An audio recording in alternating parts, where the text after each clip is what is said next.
हाँ जी, hello hello and hello what up guys, welcome back to देवो senpai। जानता हूँ ये वीडियो एकदम प्रॉपर ऑर्डर में नहीं है, मेरे को थोड़ा सा काम है जिसके कारण मेरे को बाहर भागना पड़ेगा, बट हाँ, चैप्टर नंबर 1154 फाइनली ड्रॉप हो चुका है भाई। एंड सबने जो स्पॉइलर्स पर रखे थे अभी तक कि भाई ब्लैकबियर्ड का फादर रिवील हो गया है एंड सब कुछ, बहुत सारी चीजें इवेंट्स हुई है। तो आ जाओ फटाक से अपन चैप्टर पे कूदते हैं एंड उन सारे इवेंट्स को कवर करते हैं। ठीक है, मैं एक चीज एक्सप्लेन करूंगा, बट हाँ, एक चीज मैं स्टार्ट करने से पहले बता दूं भाई कि अनफॉर्चुनेटली मैं मांगा पैनल्स यहाँ नहीं दिखाने वाला, क्योंकि फिर कॉपीराइट पड़ सकता है एंड मेरे को अभी चैनल के शुरुआती दिनों में वो कॉपीराइट नहीं चाहिए। ये वीडियो थोड़ा सा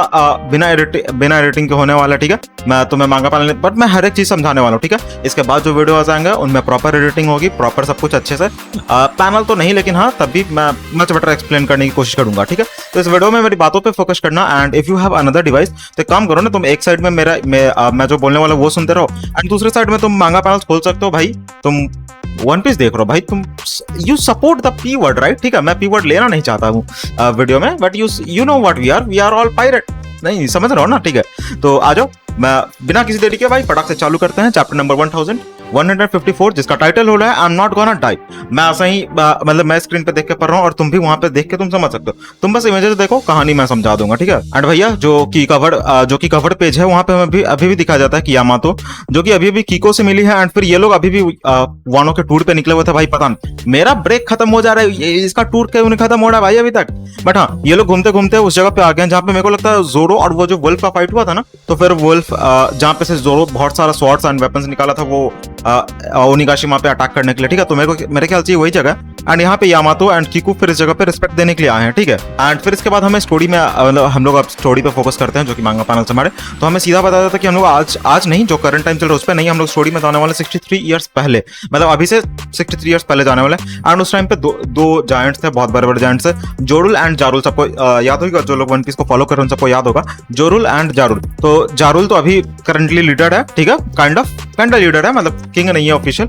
बट हाँ, जोरुल एंड जारुल भाई 63 ईयर्स पहले ही वो टाइम था ना जब बिग मॉम यानी कि लिनलिन ने अटैक किया था। अटैक नहीं, मतलब वो पागलों के राम पे चले गए थे एल्बाफ पे। ठीक है, तो उस समय जो कि मतलब head of the giant, strongest giant, oldest giant, मतलब हीरो ऑफ द जायंट्स जिनको तुम बोल सकते हो, वो दोनों गए थे उनसे लड़ने। एंड उसी में हमें ऐसा लिख के दिया गया कि वाटरफुल बेड जोरुल was slain by the hand of a single young girl, मतलब भाई लिनलिन ने जोरुल को वहीं के वहीं चटका डाला। ठीक है, एंड ये सारा कांड करने के बाद ना, मतलब इतना ज्यादा एल्बाफ पे डिस्ट्रक्शन करने के बाद ओनली एज अ किड, तब जाके उसको टाइटल मिलता है भाई Big Mom, one of the 4 emperors of the sea. तो सबका पता है, हमें लूफी का पता है, शेंक्स का पता है, शेंक्स ने क्या बोलते हैं, लोकी को पकड़ा था, तब जाके उसको टाइटल मिला था एम्परर ऑफ द सी।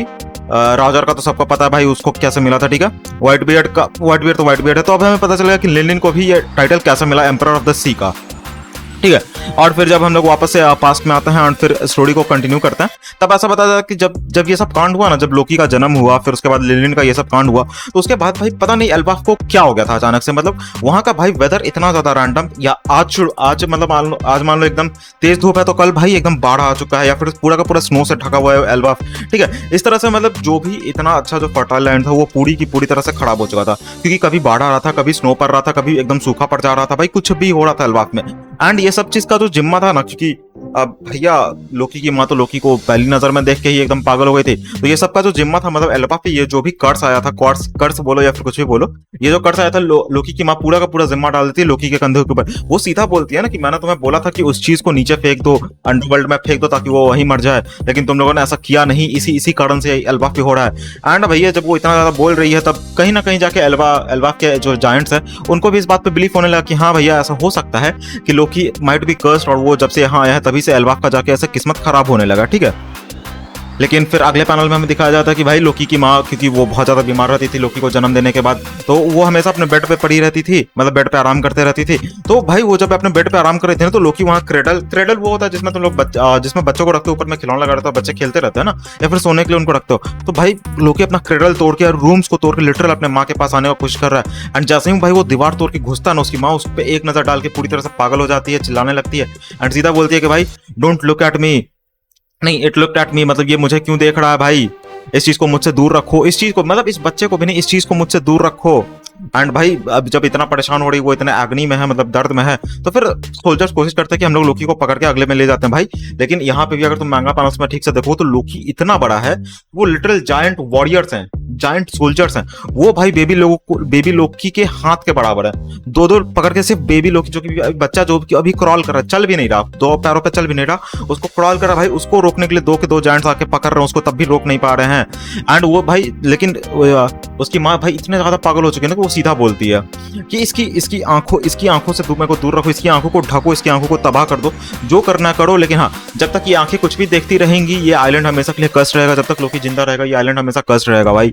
ये मतलब भाई अभी वो चल भी नहीं पा रहा, वो अभी रो ही रहा है, एंड फिर तुम उसको ऐसे बोल रही हो। तो अब जब इतना चल ही रहा था तो भाई बाहर में जाके, क्योंकि कुछ भी अच्छा चल नहीं रहा एल्बाफ आइलैंड पे, मतलब अगर तुम खेती करने जाओ तो तुम्हारा पूरा का पूरा जमीन बंजर पड़ा है, तुम पानी में मछली पकड़ने जाओ तो तुम्हारा मछली है नहीं, क्योंकि वेदर इतना खराब है कि फिश क्या बोलते हैं वो तट पे आ नहीं रहे, तट मतलब रिवर बैंक पे आ नहीं रहे हैं, रिवर बैंक बोलो या फिर सी बैंक बोलो, जो भी बोलो, ठीक है। इसी के चक्कर में हमें भाई पूरे एल्बाफ का सीन दिखाया जाता है कि लोग बहुत ज्यादा परेशान है। एक तो बच्ची की भूख के मारे रो रही है और फिर उसकी माँ बोल रही है कि बस बेटा यही हो गया, यही था मेरे पास ब्रेड का लास्ट पीस जो मैंने तुम्हें अभी खिला दिया। एंड फिर उसके बाद मतलब काफी सारे, अब जब जायंट्स को भूख लगी तो फिर उन्हें कुछ ना कुछ तो करना पड़ेगा ना खाने के लिए। उसके बाद फिर दो भाई मतलब ऐसे ही जो बाहर ऐसा टहल रहे थे, उनमें डिस्कशन चल रहा है कि तुम फिर से, मतलब पहला वाला जो भाई है वो दूसरे वाले से बोलता है कि तुम फिर से रेड के लिए निकलने वाले हो, मतलब एल्बाफ जैसा पहले ऐसा अफवाह था ना कि जायंट्स जो है वो खुद कुछ नहीं करते, वो अपने एल्बाफ आइलैंड से निकलते हैं, ह्यूमंस के आइलैंड पे आते हैं, वहाँ पे पूरा लूट मार मचाते हैं, फिर वहाँ से खाना लेके चले जाते हैं। तो वो वही बोलते हैं कि तुम फिर से रेड पे निकलने वाले हो, तब दूसरा वाला भाई बोलता है कि हाँ, क्योंकि ह्यूमंस इजी प्रे होते हैं, उनसे खाना चुराना आसान है, इसलिए मैं जाके ह्यूमन से खाना चुरा के आने वाला हूँ, और क्या ही फर्क पड़ता है, मतलब कुछ मैं करूँ ना करूँ, यही तो एल्बाफ का हिस्ट्री रहा ना, मतलब लोग तो यही बोलते हैं ना कि एल्बाफ का हिस्ट्री यही है। तब भाई पहला वाला भाई बोलता है नहीं, एल्बाफ का ये हिस्ट्री नहीं था, Elbaf has always fought with its pride held right, मतलब एल्बाफ हमेशा जब भी लड़ा है ना, किसी भी चीज के लिए लड़ा हो, एल्बाफ हमेशा अपने प्राइड के लिए लड़ा है, ठीक है। वो कभी ऐसे छोटी मोटी चीजों के लिए लूट मार करने के लिए नहीं, मतलब हाँ लूट मार करने के लिए लड़ा होगा इन पास्ट, कुछ होंगे जो लड़े होंगे, बट मैक्सिमम जो एल्बाफ के वॉरियर्स होते हैं वो हमेशा प्राइड के लिए लड़ते हैं, ठीक है। और ये जो तुम बोल रहे हो कि भाई एल्बाफ का ये इतिहास है, ऐसा इतिहास नहीं था, ये बस लोग ऐसा बोलते हैं। लेकिन अब देखो एल्बाफ क्योंकि काफी बड़ा आइलैंड है, ठीक है, आइलैंड हम सबने देखा है कि वो जो मैप में देखा है कि वो आइलैंड काफी ज्यादा बड़ा है, ठीक है। तो अब आइलैंड इतना बड़ा है तो इट्स लाइक इंडिया हमारा बहुत बड़ा है। अब इंडिया में है कि मैं बिहार में रहता हूँ, ठीक है, तो यहाँ पे बिहार हो गया, फिर बिहार के बगल में उत्तर प्रदेश, नीचे में झारखंड, इधर में वेस्ट बंगाल, इस तरह से वो अलग अलग जोन्स में डिवाइडेड ना। एल्बाफ भी भाई छोटे छोटे विलेजेस के तौर पर डिवाइडेड है। अब उसमें से एक विलेज है जिसको हम लोग विलेज ऑफ हंटर्स कहते हैं, ठीक है। बाकी सारे विलेजर्स हैं उन सब पे उतना फोकस नहीं किया गया, क्योंकि बहुत सारे के सारे विलेजेस में भूखमरी छाई हुई है, खाने का कुछ मिल नहीं रहा है। तो एक विलेज है जिसका नाम पड़ चुका है भाई विलेज ऑफ हंटर्स। वहां पे जो भी जायंट्स रहते हैं वो सब एकदम खूंखार जायंट्स हैं, वो भाई मार काट में पूरी तरह से बिलीव करते हैं। दे आर लाइक कि मेरे को भूख लगा, मैं जा रहा हूँ दूसरे विलेज को लूट के लाऊंगा, फिर वहां से खाऊंगा। अब वो लोग इस तरफ आ रहे हैं, एंड ये जो हमारा जो जहाँ पे जिस विलेज का किंग हेराल्ड है, जहाँ पे लोकी है, जहाँ पे हैरुद्दीन है, हैरुद्दीन की माँ है, वो सब जिस विलेज में रहता है, वो विलेज ऑफ हंटर्स के वो लोग की यहाँ पे आ रहे हैं अटैक करने के लिए, ठीक है। अब ये भाई आ रहे हैं तो जाहिर सी बात है डिफेंड करना पड़ेगा। अब इसके चक्कर में जो यहाँ के जायंट्स थे उन्होंने भी फिर अपने हथियार उठाए, एंड भैया जो लड़ाई चला है भयंकर, मतलब बहुत ज्यादा बर्बादी, बहुत ज्यादा तबाही, इतना ज्यादा कि भाई सिविल संख्या बहुत ज्यादा घट गया भाई, हर तरफ कियोस छाया हुआ है, हर तरफ सब छाया हुआ है। अब जब इतना कियोस छाया हुआ है भाई, भुखमरी एट इट्स पीक है, कियोस एट इट्स पीक है, जायंट्स अपने में लड़ रहे हैं, तब जाके कहीं ना कहीं लोगों को इस बात पे यकीन होने लगा कि हाँ जो हमारी रानी बोल रही थी कि लोकी कर्स्ड है, उस पे जायंट्स को बिलीव होने लगा, ठीक है। अब इतने में ही भाई कुछ मतलब सब अपने ग्रुप में बना के बैठे होते कि ताकि डिफेंड कर सकें या फिर लड़ाई करना तो लड़ाई कर सकें। उसी में से भाई एक को पता नहीं क्या तो जोश चर्चा है, और वो सीधा चला था हैरुद्दीन के घर पे। हैरुद्दीन के घर पे बस वो और उसकी माँ आराम से बैठे हुए थे, कोने में बैठे हुए थे, वो ना तो कहीं बाहर जा रहे थे ना तो किसी को तंग कर रहे थे। लेकिन भाई उसमें से एक जायंट वहां पे बहुत गुस्से में घुसता है कि तुम हैरुद्दीन के भाई हो, तुम हैरुद्दीन के भाई हो लोकी जिसने इस पूरे आइलैंड को कर्स दिया है, तो इसे ऐसा भी हो सकता है कि तुम भी कहीं कर्स कैरी करते होगे, तो इसी कारण से हम तुम्हें सैक्रिफाइस करेंगे ताकि इस आइलैंड का कर्स मिटे। भाई मतलब जाहिर सी बात है, कोई माँ उसके बच्चे के साथ बैठी हुई है, तुम उसके बच्चे को ऐसा कुछ बोलोगे तो जाहिर सी बात है वो पागल तो होगी। तब उसकी माँ भाई बीच में कूद के बोलती कि नहीं ऐसा नहीं है भाई, मेरा बेटा बहुत मेहनती है, मेरा बेटा बहुत शांति है, वो ऐसा कुछ नहीं कर रहा, वो कुछ ऐसा बुरा का नहीं कर रहा, वो सबका अच्छा दोस्त है। भाई इतने में वो जायंट गुस्सा हो जाता क्योंकि उसको भाई ऑलरेडी वो वॉर पे से आ रहा है, खाना वाना उसको मिला नहीं है, वो ऑलरेडी गुस्सा होकर भाई सीधा बोलता है कि तुम फॉरेन मतलब तुम बाहर की एक जादूगरनी हो जिसने हमारे किंग पे काला जादू कर रखा है। मतलब आर यू किडिंग मी भाई, तुमने हमारे किंग पे काला जादू कर रखा है, तुम इस बॉर्डर की नहीं हो, मतलब तुम हमारे एरिया की नहीं हो, तुम्हें यहाँ से कुछ लेना देना नहीं है। भाई इतना सुनकर जाहिर सी बात है भाई गुस्सा आएगा। अगर कोई तुम्हारे सामने तुम्हारी माँ का गर्दन पकड़े तो जाहिर सी बात है तुम्हें भी गुस्सा आएगा। उतने में भाई हैरुद्दीन भी एक स्वॉर्ड उठा लेता है या फिर स्टिक उठाता है, एंड लेकिन तब पता चल जब तक वो उठा के कुछ करने जाता है भाई पीछे से आता है किंग हेराल्ड और एक मुक्का जोड़ का मारता है भाई उसे जायंट के मुंह पे कि देखो तुम जो कर रहे हो इसको पागलपंती कहते हैं, ठीक है, ऐसा कुछ नहीं करना था। और भाई फटाक से जब आया है तो फिर भाई जाहिर सी बात है बेटा और उसकी माँ भाई आराम से एकदम गले वाले लग के रोने लग रहा है भाई, ठीक है। लेकिन तब वहां पे बताता है कि ये हमारा तौर तरीका नहीं है, आपस में लड़ना जायंट को शोभा नहीं देता। मैं जो इतने टाइम से पूरे वर्ल्ड में अलग अलग आइलैंड पे घूम रहा था, सब जगह गया था, सब बहुत सारे लोगों से मिले, बहुत सारे किंग्स से मिले, बहुत सारे अलग अलग क्या बोलते हैं मतलब फिशमैन हो गए, अलग अलग आइलैंड हो गए, क्रीचर जो भी होंगे, उन सबसे किंग हेरल्ड जो मिला, उनसे भाई ऑफिशियली अनऑफिशियली कुछ तो बॉन्ड बना। They shared their culture, their wood craftsmanship, मतलब किस तरह से वो घर बनाते हैं ये उन्होंने बांटा एक दूसरे के साथ, क्या खाने में उन्हें पसंद है, अपना डांस, मतलब अपना कल्चर एक तरह से शेयर किया। अब जब भाई कल्चर शेयर करता है तो वो हर डिप्लोमेट के तरह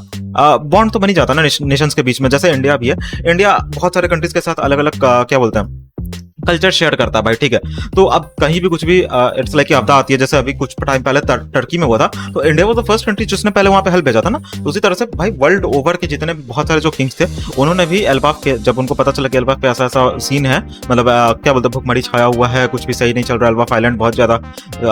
डिफिकल्टीज से फेस कर रहा है, तब उन्होंने भी उनके लिए कुछ खाना भेजा, कुछ सप्लाईज भेजे, एंड वो किंग हेरल्ड लेके आया था। तो किंग हेरल्ड भाई इतना ज्यादा, मतलब इतना ज्यादा उन्होंने सपोर्ट किया, इतना ज्यादा खाना भेजा कि भाई जायंट्स तक सरप्राइज हो गए, ये जो इतने इतने शिप्स में आप खाना लेके आओ भाई, हम इसको आइलैंड पे उतारे कैसे, मतलब भाई जायंट्स के हिसाब से वो खाना कुछ ज्यादा ही है। और फाइनली जाके फिर चलो कुछ टाइम का खाना तो मिल गया, जब तक सब कुछ आइलैंड पे ठीक नहीं होता तब तक का खाना मिल चुका है, जायंट्स अभी भी शांत है, बच्चों को खाना मिल रहा है, और एल्बाफ पे का इन अ काइंड ऑफ पीस फिर से एस्टैब्लिश हो चुका है किंग हेरल्ड के आते के साथ ही। लेकिन फिर हमें बताया जाता है कि भाई जिस दिन किंग हेरल्ड आया था, उसी शाम को भाई जो किंग हेरल्ड की वाइफ थी, मतलब लोकी की माँ थी, उनका डेथ हो चुका है ड्यू टू द टॉर्मेंट। मतलब भाई वो जब से लोकी जन्म लिया है, पहली बात तो तबियत उनका तभी से खराब नहीं है, उसके बाद से वो लोकी को मतलब कर्स कर रही थी, उनका मेंटल स्टेज भी ठीक नहीं था। अब जाहिर सी बात है भाई, अगर किसी का मेंटल स्टेज ठीक नहीं होता, तुम उसको कितना ही क्यों ना कर लो, उसको तुम बचा नहीं सकते, कभी ना कभी तो वो पास हो ही जाएंगे। तो ठीक है, वही होता है भाई, लोकी की माँ मतलब वहीं पे गुजर जाती है, और भाई जब लोकी की माँ गुजरती है, तब लोकी कहीं ना कहीं होप छोड़ देता है कि इस वर्ल्ड में कोई उसको अपनाने वाला है, कोई उसको प्यार करने वाला है। तो इससे पहले जितने भी तुम पैनल देखोगे, या तो लोकी उसमें रो रहा है, या फिर हंस रहा है, कहीं पे जन्म लेने के बाद कुछ भी मुस्कुरा रहा है, वो ऐसा कुछ नहीं कर रहा, क्योंकि अभी जब किंग हेरल्ड ने उसको गोदी में उठाया हुआ है और वो उसको प्रेज कर रहे हैं कि लोकी माय बॉय करके, तब तक भाई लोकी मुस्कुराना छोड़ चुका है पूरी तरह से। लोकी बस उदास है, उसके चेहरे पे ये जो क्या बोलते हैं वो स्माइल नीचे वाला जो सिंबल होता है वो बना हुआ है। एंड ये सब होने के बाद भी भाई लोग फिर से वही बोलने लगे कि अब कोई बात नहीं भाई, लोकी का जन्म हुआ था, उसी के कारण से ये सब हो रहा है, ठीक है। कोई इस बात को मानने की तैयार नहीं है कि ये कोइंसिडेंस भी हो सकता है, लेकिन हाँ बस किंग है, किंग को अपने बेटे से उम्मीद है कि ऐसा कुछ नहीं है। लेकिन अब भाई जब लोकी इतना उदास है एंड लोकी की आंखों पे पट्टी बांधा हुआ है, तो एक्चुअली में सीन ऐसा है कि लोकी की आंखों को उन्होंने मतलब फोड़ा नहीं, इट्स लाइक कि कैसे समझाऊं भाई, यूट्यूब पटक के मारेगा मेरे को, ठीक है। तो लोकी को आंखों को उन्होंने कुछ किया नहीं, वो बस उसकी आंखों पे पट्टी बांधी है। एंड जब किंग उससे पूछता है कि भाई इसकी आंखों पे पट्टी क्यों बंधा है, तो अब वो बताते हैं कि भाई सॉरी किंग, मतलब जब इसका जन्म हुआ था तभी कुछ कॉम्प्लिकेशंस ऐसे आ गए थे कि हमें इसकी आंखों पे हमेशा के लिए पट्टी बांधना पड़ा। एंड वो फर्दर डिटेल्स देता है, लेकिन वो मैं ऐसा बताना जरूरी नहीं समझता यहाँ पे, मतलब यूट्यूब वीडियो में, मतलब मेरे को पसंद नहीं है, बट हाँ कोई बात नहीं। एंड वो रहता है भाई वो अब क्योंकि किंग वहां पे तो कोई उसको नीचे अंडरवर्ल्ड में तो फेंकने वाला है नहीं भाई, जाहिर सी बात है, वरना किंग वहीं पे पटक के समझ जाओ उसका क्या हर्ट करने वाला है, ठीक है। तो अब हमारा जो प्रिंस है, लोकी प्रिंस, वो आइलैंड अपना कैसल में ही रहता, कैसल में ही घूमता फिरता। किंग हेरल्ड है वो, मतलब और भी चीफ जन, मतलब वो किंग है तो जाहिर सी बात है उनके पास भी एक से मतलब मंत्रियों की टोली होगी, जहाँ पे वो अपने मंत्रियों या फिर वन ऑफ द मोस्ट क्या मतलब एजुकेटेड या फिर मोस्ट एक्सपीरियंस्ड जायंट्स के साथ बैठ के बातचीत कर रहा है कि विंटर तो किस तरह से निकल गया भाई, और मैंने जो इतना घूम के इतना सारा डिप्लोमेसी ये सब मेंटेन किया हुआ था बाकी सारे किंग्स के कारण, तो उनकी मदद से हमने विंटर को किसी ना किसी तरह से सर्वाइव कर लिया, ठीक है। अब हमें फोकस करना है अपने आइलैंड को, और मतलब किस तरह से और फैसिलिटीज को बेटर किया जाए फॉर द नेक्स्ट जनरेशन जो कि जायंट्स के आने वाले हैं, उनके लिए, उनके बेटरमेंट के लिए क्या बनाया जाए, नए स्ट्रक्चर्स बनाया जाए, इन सब का एक तरफ ये सब प्लानिंग चल रहा है। और दूसरी तरफ भैया हमारा प्रिंस लोकी अपने क्या बोलते हैं अपने कैलस में, मैंने पैलेस प्लस कैसल को मिक्स करके पैलेस और छी भाई इतना गंदा इंग्लिश, छी छी छी छी छी, ठीक है। तो वो अपने कैसल में आराम से घूम रहा था, लेकिन हाँ अब जब उसका जो ख्याल रखने के लिए आया है वो क्वीन का भाई है, एंड भाई वो भी यही बोलता है लोकी को कि तुमने ही मेरी बहन को कर्ज किया है, जिसके कारण से मेरी बहन मारी गई है। भाई काइंड अगर तुम लोगों को याद हो तो यही कुछ स्टोरी फिर गाढ़ा फ्रॉम नारुतो लोग जानते होंगे, तो गाढ़ा फ्रॉम नारुतो से भी पैरेलल जैसा मेरे को याद दिला रहा भाई, क्योंकि उसका भी स्टोरी ऑलमोस्ट ऐसा ही था ना कि उसके जन्म लेते हैं कि कुछ टाइम बाद ही फिर उसकी माँ मर गई थी, मतलब उसमें तो एकदम एट द टाइम ही मर गई थी, बट हाँ बचपन से उसको भी सब हेट करते थे, ऐसा मानते थे कि भाई इसी के कारण जो भी मिसफॉर्च्यून हो रहा है, विलेज में जो भी तबाही हो रही है वो उसी के कारण से हो रही थी। बट यार इट इज ऑल गुड, क्योंकि अभी चीजें काफी हद तक बैलेंस थी, क्योंकि अभी किंग वहां पे थे तो लोकी को कोई हार्म नहीं कर रहा था, लोकी कोई कर्ज नहीं कर रहा था, बट हाँ बस जो बातें बोल रहे थे वही कर रहे थे। अब इसके चक्कर में भाई अगर तुम किसी बच्चे को बार बार तुम बोलोगे कि तुम कर्ज हो तो भैया बच्चे का मेंटल सेट तो खराब हो गई, वो हो ही रहा था। लेकिन फिर अभी आगे हमें बताया जाता है ना कि अब क्योंकि ऊपर भी कुछ सीन इतना अच्छा खासा चल नहीं रहा था, तो इसलिए हायरुद्दीन और उसकी माँ डिसाइड करते हैं ना कि हम लोग ऊपर नहीं रहेंगे, हम लोग अंडरवर्ल्ड में जाएंगे और अंडरवर्ल्ड में जाके ना एक कैफे बनाएंगे। कैफे टारवन, मतलब पायरेट्स के लिए टारवन भी बोल लो, जहाँ पे वो ड्रिंक सर्व करेंगी और जो भी वो समझ लो भाई कि अगर कोई वहां से भटकते हुए आ रहा तो फिर वो वहीं रुकेगा। अगर तुमने एनिमे देख रखा है तो फिर जब किंग अटैक करने आता है, जब किंग यूस्टस दी कैप्टन किंग, ठीक है, जब वो अटैक करने आता है तो शिंक्स भी उसी टारवन में आई गेस बैठा रहता है, तो वहीं पे इन्होंने अपना मस्त बनाया हुआ था। फिर उसी पे हायरुद्दीन बोलता है क्योंकि ये अंडरवर्ल्ड में है, अंडरवर्ल्ड में बहुत सारे खूंखार एनिमल्स रहते हैं, तो फिर हमें यहाँ पे खतरा हो सकता है। तब वो बोलती है कि नहीं ऐसा नहीं है, देखो खतरा अपनी जगह है, बट तभी ये जो पॉइंट है जहाँ पे इसने अपना टारवन बनाया है ये एज अ डॉग स्टेशन की तरह भी काम करेगा, कि अगर कोई साइलेंट पे विजिट करना चाहता कोई भी बाहर का, क्योंकि किंग हेरल्ड ने इतना ज्यादा डिप्लोमेसी बनाया है, सब सारे अलग अलग आइलैंड्स के साथ इतने अच्छे रिश्ते बनाए हैं, तो अगर कोई भी विजिट करना है तो वो सबसे पहले यहाँ उतरेगा और सबसे पहले यहाँ के वो आराम कर सकता है। इसलिए ये नदी के इतना करीब है जिस कारण से इसको अंडरवर्ल्ड में होना पड़ता है। इसी बात पे वो चिंता है, लेकिन वो तब भी काम करने को तैयार है कि कोई बात नहीं, स्पेशल ट्रेनिंग ले लूंगा ऊपर आइलैंड पे से। वो अभी भी ऊपर जाते रहता है, फिर वो नीचे आ जाता है काम करने के लिए, ऊपर जाकर ट्रेनिंग लेता है ताकि वो नीचे आके प्रोटेक्ट कर सके अपने टारवन को, अपनी माँ को, ठीक है। लेकिन फिर ये सब जब तक चल ही रहा था तब हमें कुछ टाइम हम लोग कुछ टाइम के आगे का, मतलब अभी लोकी थोड़ा सा बड़ा हो चुका है एक्चुअली। अभी तक जो हम लोग स्टोरी देख रहे थे वो था 63 ईयर्स अगो का, अभी हम लोग जो स्टोरी देखने वाले वो है 56, मतलब करीब 7 साल बीत चुके हैं उस क्वीन का मरे हुए, 7 साल बीत चुके हैं। एंड वहां पे फिर हमें दिखाता था कि जॉल के होम पे, मतलब जॉल जो अभी कैप्टन है, इन वे कैप्टन ही बोलो क्योंकि किंग तो है ये है नहीं, कैप्टन है, इसके घर पे हेरल्ड एंड ये दोनों बात कर रहे हैं ना कि तुम तो भाई वहीं प्रेजेंट थे ना जब वो रेवड़ी पे वो सारा कांड वांड हुआ था, मतलब रॉक्सी ज़ेबेक जहाँ पे एक एडमिरल को मार के भाग गया था वो वाला। तब हेरल्ड बताता कि हाँ मैंने कोशिश तो की थी वहां पे बहुत बात करने की, लेकिन ऐसा कुछ मेरे को ऑफिशियल परमिशन दिया नहीं गया, तो मैं एक किंग का एज अ सोल्जर में डिस्गाइज होके गया था वहां पे, एंड फिर मैंने वहां पे अपनी कोशिश करने की बात की, लेकिन तभी कुछ हुआ नहीं। लेकिन हाँ अगर भाई मैं वहां पकड़ा जाता तो वहां से निकल नहीं पाता, अगर वो क्या बोलते हैं, अगर रॉक्सी ज़ेबेक ने वहां पे वो असैसिनेशन अटेम्प्ट नहीं किया होता तो जाहिर सी बात है भाई हेराल्ड वहीं पकड़ा जाता और फिर वो वहीं पे कैद हो जाता, वो वापस आ नहीं पाता। फिर जो जॉल है वो आगे बताता है कि क्या तुमने कभी गैलीलॉ का नाम सुना? गैलीलॉ ये वही मेरे ख्याल से वाटर 7 वाला है, या फिर मेरे को याद नहीं है। फिर इसके अलावा और गैलीलॉ का कहीं मेंशन तो था नहीं, मेरे को बस एक यही जगह याद है जहाँ पे, लेकिन वहां पे भी कुछ जायंट का असर था नहीं, लेकिन वो लोग पहले से प्रिपेयर थे, वो लोग इस चीज के लिए प्रिपेयर थे कि सी का लेवल कभी भी बढ़ सकता है ना, तो फिर हो सकता है कि कुछ ना कुछ ऐसा तगड़ा रिलेशन हो। तो ठीक है, ये गैलीलॉ एक्चुअली में गैलीलॉ एक कंपनी का नाम था जो ऑलरेडी शिप्स बनाती थी, सॉरी कंपनी का नहीं, गैलीलॉ already a group of giants का नाम था जो कि ये शिप बनाती थी पहले से ही। ओके, तो गैलीलॉ गैली 7 जो नाम है वो ऑलरेडी कहीं से उठाया हुआ है, ओरिजिनल वो जायंट्स का ही था भाई। वो लोग बहुत बड़ा बड़ा शिप बनाते थे और मेरे को लगता है नोहा शिप को बनाने में भी उनका कंट्रीब्यूशन रहा होगा या फिर कुछ रहा होगा। तो फिर वॉल आगे बताता है कि भाई वो मतलब ओवर 100 मेंबर्स थे उसमें, ठीक है, उन्होंने एक इतना बड़ा शिप बनाया जिसमें ओवर 100 जिसमें से कुछ तो भाई एंशिएंट जायंट्स मतलब समझ रहे हो, वो जो जायंट ओर्स था, ओर्स या फिर ब्लैकबेट के क्रू में वो जो है भाई, मतलब पूरे के पूरे आइलैंड से भी बड़ा भाई उन्होंने उतना बड़ा बड़ा शिप बना रखा था। और वो लोग भी ऐसे एडवेंचर पे निकलना पसंद करते थे, तो लोग जिस भी आइलैंड पे जाते थे वहां से भी वो लेटर वेटर भेजते रहते थे। जाहिर सी बात है भाई, सबको लेटर भेजना चाहिए। वो अपने घर के बारे में बताते हुए, अपने जर्नीज के बारे में बताते हुए लेटर भेजते थे। एंड इतने में फिर ये बताता ना कि वो जो उसमें से जो लास्ट लेटर आया था इसको, वो इसी ने गॉल नहीं रिसीव किया था लास्ट वाला लेटर। एंड लेटर में भाई सीधा लिखा था कि we all have been captured, मतलब उतने बड़े बड़े 100 जायंट पायरेट्स को, जिसमें से कुछ एंशिएंट जायंट्स थे, मतलब ओर्स जितने बड़े, या फिर ब्लैकबेट के क्रू में पता नहीं कौन सा शिप पार्टी, मेरे को उसका नाम नहीं याद है, I am very sorry about that भाई। उतने बड़े बड़े जायंट्स को किसी ने कैप्चर कर लिया था भाई, ये था उनका लास्ट लेटर। और उसी पे भाई ये समझा रहा होता गॉल कि भाई तुम जो कर रहे हो वो बहुत ज्यादा खतरनाक है बाबू, किसी दिन अगर गलती से नेवी का हाथ पकड़ेगा तो फिर निकल नहीं पाओगे।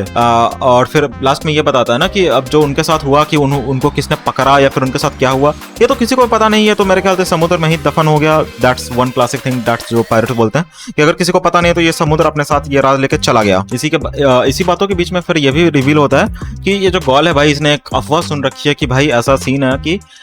मतलब जायंट्स जो भी पकड़े जाते हैं या फिर जिनके साथ कुछ भी वो मिस्टीरियसली गायब हो जाते हैं ना, उनको कहीं तो जमा के रखा जाता है। अब भाई जमाने से सबको याद ही होगा कि हमने जब पहली बार ईमू को देखा था वो किसी फ्रीजिंग चेंबर में खड़ी थी, तो क्या पता वहां जमा के रखा जाता हो जहाँ पे वो स्ट्रॉ हैट रखा हुआ था, ठीक है। या फिर भाई अगर तुम में से किसी को याद ना हो तो जिसने अटैक ऑन टाइटन देखा हो उसको सबको पता है कि भाई एक्चुअली में वो बॉर्डर नहीं था, वो जो वॉल्स थे इतने बड़े बड़े वो वॉल्स नहीं थे, वो सबके सब कोलोसल टाइटन से। तो क्या पता भाई जायंट से ही ये पूरा का पूरा आइलैंड ये जो रेड लाइन बना हो या फिर ये बना हो। नहीं एक्चुअली में रेड लाइन तो फिर वो जायंट स्नेक था ना। शीश भाई इतने सारे चीजें रिवील हो रहे हैं कि मैं खुद का कैचअप नहीं रख पा रहा हूँ यार। लास्ट के 2-4 चैप्टर मिस करने का बहुत ज्यादा मेरे को क्या बोलते हैं वो घाटा हो रहा है। मेरे को फिर से वो 2-4 चैप्टर को एक बार फिर से पढ़ना पड़ेगा। बट हाँ इनका यही बातचीत चल रहा होता है, लेकिन फिर इतने में ही दिखाते हैं भाई, इतने में ही कोई बंदा कैसल में से चिल्लाता है master Loki cursed my sister to death. अरे क्या ही करोगे भैया, लोकी अब बच्चा से बड़ा हो चुका है भाई, 7 साल बीत चुके हैं उस बात को, लेकिन उसके बावजूद भी लोग अभी भी वही बोल रहे हैं। लोग अभी भी लोकी से डरते हैं, लोग अभी भी लोकी को अवॉइड करना चाहते हैं कि हम इससे जितना दूर रहे उतना ही अच्छा होगा। ठीक है, फिर इसी के तरह धीरे धीरे टाइम बीतते गया और फिर अभी हम लोग क्या 50 कुछ ईयर्स पहले थे, हम लोग 48 ईयर्स पहले आ चुके हैं, मतलब मेरे ख्याल से 7-8 साल, और फिर हम लोग आगे आ चुके हैं भाई। लोकी अभी और बड़ा हो चुका है एंड क्योंकि एल्बाफ पे काफी सारी चीजें स्टेबल चल रहे थे ना, तब किंग डिसाइड करते हैं कि भैया अब थोड़े एल्बाफ के बॉर्डर्स को भी ओपन किया जाए। एंड फाइनली और सारे आइलैंड्स पे जाके भाई किंग एज अ किंग मिले। मतलब ऐसे पहले तो मरीन से छुप के वर्ल्ड गवर्नमेंट से छुप के जाके मिलता था, अब वो और ज्यादा जाके डिप्लोमेसी ऐसे मेंटेन करना चाहता है सारे किंग से, तो वो नॉर्मली भी जाके मिले। बट हाँ जब तक एक तरफ इधर ये चल रहा था जहाँ पे उसको लोगों को फुल सपोर्ट मिला था कि हाँ राजा आप आगे बढ़ो, हम आपके साथ हैं, हम आपको फुल सपोर्ट देंगे, ये क्या बोलते हैं क्रांति में या फिर एल्बाफ पहली बार होता कि उनके बॉर्डर्स सबके लिए ओपन किए जाने वाले थे। एंड दूसरी तरफ भैया लोकी अंडरवर्ल्ड में जाता है, कुछ मॉन्स्टर्स को मैनिपुलेट करता है या फिर पकड़ के लाता है भाई, एंड ऊपर आके वो तबाही मचाने लगता है भाई। ऊपर आके भाई वो जायंट्स को पीट रहा है, बच्चों को पीट रहा है भाई, कुछ भी कर रहा है लोकी मतलब अपने तरह से जो कर सकता है अपने को मतलब क्या बोलते हैं अच्छा फील करने के लिए कुछ भी कर रहा है। बट हाँ वो काइंड ऑफ क्या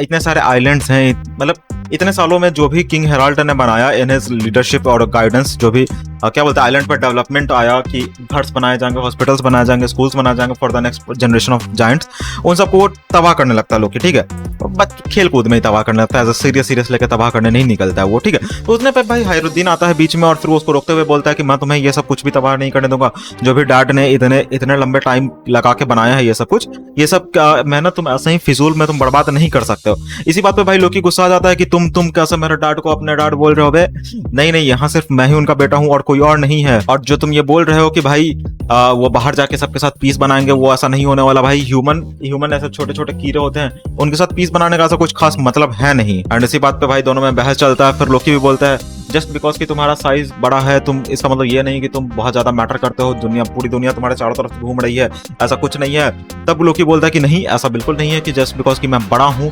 इसलिए पूरी दुनिया मेरे चारों तरफ इसलिए घूमती क्योंकि मैं प्रिंस हूँ। और यही बोल के भाई फिर वो हायरुद्दीन को ही पीटने लगता है। अब जब वो हायरुद्दीन को पीट रहा तो फिर हायरुद्दीन के दोस्त भी थे जो उसके साथ वहाँ पे खेल रहे थे, उसमें से कुछ दोस्त उसको रोकने जाते हैं लेकिन फिर कुछ भागने भी लगते हैं। तो फिर उसका जो एक दोस्त है वो जो गोलू मोलू सा था वो उसको बचाने से मना कर देता। फिर उसकी जो फ्रेंड रहती है वो उसी के माथे पे माथा मार के भाई उसी को वहां पे सुला देती है। एंड द क्लासिक आलू on the head pops up. And फिर वो बोलती है कि नहीं तुम ऐसे भाग कैसे सकते हो, तुम्हें लोकी को मतलब हायरुद्दीन को बचाने जाना ही पड़ेगा। लेकिन हाँ जब तक ये चल रहा था तब तक गार्ड्स उधर से आते हैं, गार्ड्स उनके रोकने के लिए आते हैं। और फिर गार्ड्स से तो लोकी क्योंकि मतलब फाइट कर सकता था लेकिन वो करना नहीं चाहता, तो फिर वो इसी बात पे बोलता है कि भाई तुम सब क्योंकि कमजोर हो, तुम सब डरपोक हो, इसलिए तुम सब एक साथ चिपक के रहते हो, तुम सब में से किसी में क्या बोलते दम नहीं है, तुम सब सब वीक हो। एंड फिर वो हायरुद्दीन के लिए स्पेशली बोलता है you are the son of that filthy blooded woman, you worthless bastard. ओ भैया बट कोई ना, फिर आके उसको गार्ड समझाते हैं कि भैया ऐसा ना बोलो, यंग मास्टर को ऐसा ना बोलो, वो भी क्या बोलते हैं राजा के ही बेटे हैं। तब लोकी इस बात पे पूरा भड़क जाता है भाई कि नहीं यहाँ पे बस एक ही प्रिंस है, इस एल्बाफ का सिर्फ एक ही प्रिंस है और वो सिर्फ मैं हूँ, इसको प्रिंस बोलने की गलती से भी मत करना। लेकिन हाँ जब भाई इतने बच्चों को तुम पीटोगे तो फिर उधर से उन सबके पेरेंट्स भी फिर धीरे धीरे आने लगते हैं। अब भाई बच्चे वहाँ बीमार पड़े तो भाई जब एक बच्चा ऐसे ही बीमार पड़ा होता है फिर उसकी माँ जब उसको उठाती है और जब वो क्या बोलते हैं गुस्से से उसकी तरफ देखती है तो भाई लोकी को कहीं ना कहीं तकलीफ होता है, लेकिन तभी वो किसी तरह से रोते मुस्कुराते, मतलब रोते हुए भी मुस्कुराते हुए जाके भाई वो लिटरल वो जो ऊपर का लेवल है वहां से नीचे अंडरवर्ल्ड में कूद जाता है, literal without any support without anything वो कूद जाता है। क्योंकि अब जाहिर सी बात है भाई उसके दिल में इतना गहरा घाव पड़ा हुआ है कि कोई उससे प्यार नहीं करता, कोई उसका केयर नहीं करता। वो जब भी ऊपर जाता है तो फिर वो हायरुद्दीन को देखता है, हायरुद्दीन की तरफ सब गैदर रहते हैं, हायरुद्दीन के इतने सारे दोस्त हैं जो भी आइलैंड पे ऊपर में वो सब हायरुद्दीन का केयर करते हैं और लोकी के साथ ऐसा कोई नहीं करता। तो भाई इसी बात के मतलब अड़चन में जाके वो चुपचाप कूद जाता है। Maybe just like Kaido he is tired of living anymore, he doesn't want to live anymore. लेकिन भाई वो नीचे गिरने के बाद भी उसको कुछ नहीं होता, वो वहीं पड़ा रहता भाई। एंड फिर उसके मुंह से निकलता I am not gonna die. फिर वो शायद क्या बोलते हैं मन बना लेता कि चलो अब जब ये डिसाइड होएगा कि कोई मेरे को प्यार नहीं कर सकता तो कोई बात नहीं, प्यार के लेना से नफरत के लिए जीऊंगा and I am not going to die. लेकिन फिर मांगा का last panel, last page actually, ठीक है, यहाँ पे भैया रिवील होता है। मैं एक एक वर्ड्स यहाँ पे पढ़ने वाला तुम्हारे, ठीक है। What the hell is this island? Where the heck is the entrance? ठीक है, कोई तो आया है, लोकी यहाँ पड़ा हुआ है, बेहोश पड़ा हुआ है, ठीक है, एंड ऊपर में कोई ना कोई तो आया है, ठीक है। वो इतना भयंकर है ना कि जो भी अंडरवर्ल्ड के जो एनिमल्स थे वो सब के सब भड़क उठे भाई, कि या तो वो लोग डर के भाग रहे हैं या फिर वो लोग लड़ने के लिए तैयार होने की भाई जो भी हो रहा है वो सही नहीं हो रहा है आइलैंड पे, ठीक है। एंड जो भाई उसमें से फिर एक्चुअली 4 लोग आए थे यहाँ पे, 4 लोग को मैं एक एक करके 4 को इंट्रोड्यूस करता हूँ, ठीक है, तुम्हें मौका मिलेगा, सबर रखो थोड़ा सा। उसमें से एक बोलता है भाई, hey check it out, a giant kid, is this really Elbaf, मतलब वो लोग श्योर हो रहे हैं कि एल्बाफ पे हैं। एंड फिर हमें मांगा पैनल्स में दिखाया जाता है सबसे पहला व्हाइट बियर्ड, जबान व्हाइट बियर्ड, जो जिसका कैप्टन अभी पता है तुम्हें कौन है, जबान व्हाइट बियर्ड यहाँ है। फिर सिकी, गोल्डन लायन शिकी, वो दोनों यहाँ हैं, ठीक है। Even for a giant he is huge, wait is he crying, just haha that brat's got a face of a full blown demon. हाँ भाई, मतलब व्हाइट बियर्ड बोलता है कि भाई इवन फॉर अ जायंट वो बहुत ज्यादा बड़ा है। और फिर सिकी उधर से बोलता है भाई क्या फर्क पड़ता है, उसकी आंखें देखो भाई, किसी मॉन्स्टर की आंखें हैं। एंड फिर हमें ऊपर से एक पैनल दिखाया जाता है जिसमें ये फाइनली रिवील करता है एक्चुअली में आइलैंड पे 4 लोग आए हैं, जिसमें से सबसे पहले तो खुद captain of the Rocks pirate, Rocks D Xebec, उसके बाद वाइस कैप्टन ही बोलूंगा, Edward Newgate, Whitebeard, and फिर शिकी, एंड फिर इस क्यूटी का नाम मैं नहीं बता रहा गाइस, कमेंट में लिखो इस क्यूटी का नाम क्या है, ठीक है। ठीक है, एंड फिर भैया यहाँ सीधा लिखा जाता है भाई 8 years ago during the reverie this man has path cross with Harald, मतलब यही जो आदमी था यही हेराल्ड से मिलता है। He took down a marine admiral vanish into thin air, मतलब ये भाई एक एडमिरल को चटकाया, पूरी तरह से खत्म कर दिया, मतलब एडमिरल को चटकाया और निकल लिया एज इफ कि कुछ हुआ ही ना, कोई इसको रोक ही नहीं पाया। और उस समय से भाई जाके ये उस प्लानट, मतलब इस प्लानट का भाई one of the most wanted man है, मतलब इसके सर पे सबसे बड़ा बाउंटी है। एंड फिर भाई जब ये लोकी के पास जाता है और फिर सीधा बोलता है, alright kid, I want to know 2 things from you, मतलब मैं तुमसे 2 बातें जानना चाहता हूँ। एंड हाँ, ये ध्यान रहे कि दोनों का आंसर हाँ में ही तुम दो, ठीक है। फर्स्ट इज, क्या ये जायंट्स का लैंड एल्बाफ है, जो कि पहला आंसर है। And the second is, Herald यहाँ है या नहीं। भाई यहाँ पे तुम देख सकते हो भैया रॉक्स डी ज़बेक का फाइनली फेस रिवील हो चुका है मेरे दोस्त। एंड हाँ, इसके नीचे में इसका नाम लिखा है रॉक्स डी ज़बेक। एक्चुअली मैं इसको पता नहीं, यहाँ पे थोड़ा सा स्पेस देना चाहिए था, ROCKS, इसके बाद फिर D और XE ज़बेक देना चाहिए था, बट मैं क्यों पॉइंट कर रहा हूँ मैं मॉनिटर पे मैं ऐसा पॉइंट कर रहा हूँ कि तुम्हें ये पंगा पैनल में दिखाने वाला हूँ, बट आई एम सॉरी, ये नहीं दिखाने वाला मैं तुम लोग को। लेकिन उसके नीचे भाई one of the most important में लिखा है भाई, future captain of the Rocks pirate future captain of the Rocks pirate, and फिर ब्रैकेट में लिखा father of the योंको black beard. तो इतने टाइम से जो स्पेकुलेशन चल रहा था कि भैया ब्लैक बियर्ड का बाप जो है वो रॉक्स डी ज़बेक है, क्योंकि उसका शिप का नाम सेबर ऑफ ज़बेक था। तो अब वो सारे क्या बोलते फैन थ्योरीज को वोडासन से सही ठहरार करते हुए हमें फाइनली रिवील कर देते हैं कि भाई रॉक्सी है ब्लैक बियर्ड का फादर। शिट भाई मतलब व्हाइट बियर्ड को कुछ अलग ही किंग है भाई, ठीक है। उसको मतलब दुनिया जहान के सारे पायरेट्स को ले ना ले, लेकिन जो भी जिस भी कैप्टन ने उसका जिंदगी में क्या बोलते हैं उथल पुथल लाया, मतलब पहले रॉजर ने लाया उसका राइवल बन के, फिर रॉक्स उसका कैप्टन बन के, दोनों के बेटों को अपने क्रू में लेके घूम रहा है। मतलब इसको कुछ अलग ही किंग है भाई व्हाइट बियर्ड को। एस उसके क्रू में, ब्लैक बियर्ड उसके क्रू में, भाई सही है भाई, द लेजेंड अपीयर्स। एंड हाँ, एक चीज और बताया जाता है कि 1154 जो है इसके बाद कोई ब्रेक नहीं होना, मतलब अगले हफ्ते में फिर से मांगा पैनल मिलने वाला है गाइस। कुछ तो क्रेजी सा भाई। तुम लोग मेरे को बताओ, तुम लोग क्या देखना चाहते हो? तुम लोग आगे रॉक्स का पैनल देखना चाहते हो या फिर लूफी ऊपर जाके इमो से फाइट करने वाले वो वाला देखना चाहते हो भाई अगले चैप्टर में? अभी तक कुछ स्पॉइलर आया नहीं भाई, जब वो आएगा तो मैं डेफिनेटली उसका वीडियो लाऊंगा भाई, चिंता नहीं करने का। एंड हाँ, एक चीज और की कमेंट सेक्शन में तुम्हें अगर किसी भी मांगा, मैं सोच रहा हूँ सोलो लेवलिंग शुरू किया जाए। मैं पर्सनली सोलो लेवलिंग और ब्लैक क्लोवर को सोच रहा हूँ कि उन दोनों का मांगा एक्सप्लेनेशन चालू की जाए। बट हाँ, अगर तुम्हें कोई और चाहिए हो तो फिर तुम जरूर से कमेंट करना, मैं जरूर कोशिश करूंगा कि उसके ऊपर कोशिश करूँ। और हाँ, कमेंट में जाकर कोई ओवरफ्लो मत लिखना, ठीक है। उसका स्टोरी एक्सप्लेनेशन मैं अभी नहीं ला रहा, उसका स्टोरी एक्सप्लेनेशन के लिए तो मैं जाना पड़ेगा ओनली फैंस पर, ठीक है। यहाँ नहीं मिलने वाला गाइस, यहाँ नहीं मिलने वाला तुम उस मांगा भाई। इतना सुंदर पैनल है, मैं तो डर लगा भाई ये मांगा पैनल दिखाने में, कॉपीराइट पड़ जाएगा यार, वरना मैं पक्का दिखा देता हूँ। हाँ, यही था वीडियो। एक्चुअली में वीडियो काफी लंबा रिकॉर्ड हो गया, 32 मिनट का तो रिकॉर्डिंग है, पता नहीं इसको काट के मैं कितना छोटा कर पाऊंगा। बट हाँ, होपफुली मैंने अच्छे से समझा दिया। बताना कि तुम्हें एक्सप्लेनेशन कैसे लगा, और अगर तुम कुछ और इंप्रूवमेंट चाहते हो भाई अगले बार से मैं कोशिश करूंगा कि अच्छी तरह से एक्सप्लेन कर दूं भाई। थोड़ा सा काम इसी कारण से मैं इस वीडियो को एडिटिंग में उतना ज़्यादा टाइम नहीं दूंगा। बट हाँ, एक्सप्लेनेशन मेरे को लगता है मैं जितनी अच्छी तरह से कर सकता था मैंने कर रखा है, या फिर अगर मुझसे कुछ छूट गया तो फिर जाहिर सी बात है तुम कमेंट में बता सकते हो। तो चलिए मिलते हैं फिर किसी वीडियो पे, तब तक के लिए goodbye, tata, sayonara and see you on the next one. And या guys please don't forget to like this video and subscribe this channel अगर तुमने अभी तक देखा है यार, it really means a lot भाई अगर तुम इस चैनल को सब्सक्राइब करते हो यार। करते हैं भैया, इस चैनल को भी आगे लेके जाते हैं जैसा डीराज गेमिंग को लेके गए हैं, और भी बाकी सारे चैनल्स को भी आगे लेके बढ़ते हैं, ठीक है।